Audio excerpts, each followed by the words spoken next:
To me, I think, to many artists, abstract expressionism is like a force in our lives, like the way the ocean is a force in our life. I mean, it's just like these guys, these heroes. Ahab is like the hubris of the United States, which is where the title of this show comes from. Strike the Sun is a quote from Ahab when he explains why he's on this mission. He doesn't have to pay attention to anybody. He says, I would strike the sun if it insulted me.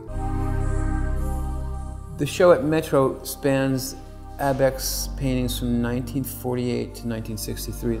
In the 19th century, when painters would have their work photographed for books, they often would make black and white copies of their own paintings to be photographed. This was a kind of interesting thing, because the idea of using photographs, color photographs, to make the black and white drawings seemed to be part of this kind of weird gauntlet I was setting up.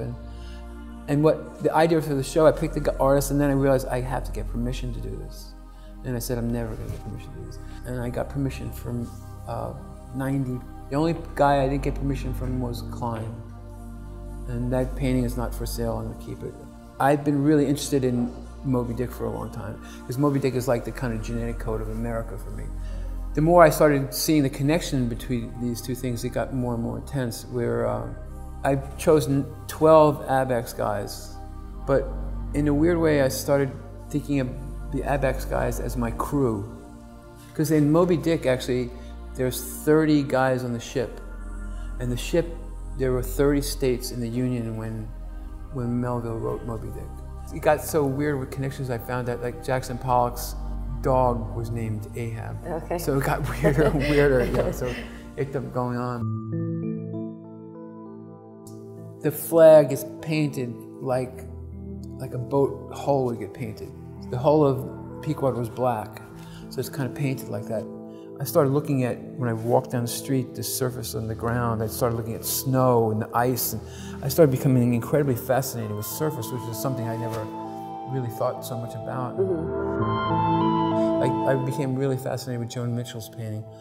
She seemed such an intense, extraordinary woman, and the painting, I saw a photograph of her with the painting, and all of a sudden I realized that she couldn't actually reach really easily the top of the painting.